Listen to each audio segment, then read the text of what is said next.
हाल ही में इजराइल की सांसद टेली गॉटलीव ने सोशल मीडिया पोस्ट पर गाजा में परमाणु बम गिराने की खुलकर वकालत की थी और अब उनके बाद इजराइल के हेरिटेज मंत्री अमीहाई एलियाहू ने गाजा को लेकर एक ऐसा बयान दिया है जिससे फिलिस्तीन समर्थक देशों में खलबली मची हुई है। दरअसल एक रेडियो इंटरव्यू के दौरान एलियाहू ने कहा था कि गाजा से निपटने के लिए परमाणु हथियार विकल्प एक तरफा होगा।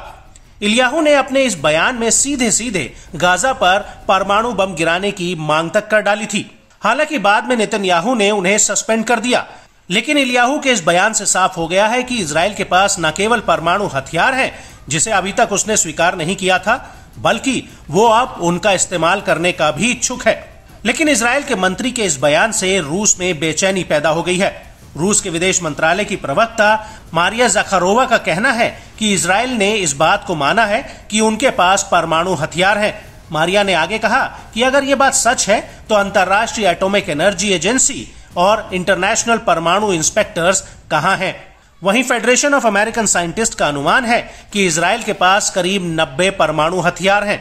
हालांकि अमेरिका ने एलियाहू के परमाणु बम वाले बयान की निंदा की है और कहा है कि ऐसे बयान को कभी भी स्वीकार नहीं किया जा सकता।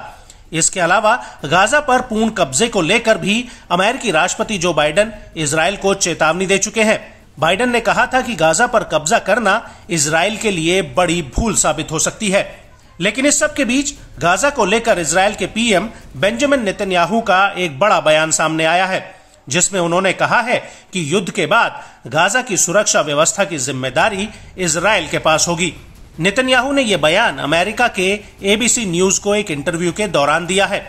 President Biden has said that it would be a mistake for Israel to occupy Gaza. Who should govern Gaza when this is over? Those who don't want to continue the way of Hamas. It certainly is not. I think Israel will, for an indefinite period, will have the overall security responsibility, because we've seen what happens when we don't have it. When we don't have that security responsibility, what we have is the eruption of Hamas terror on a scale that we couldn't imagine.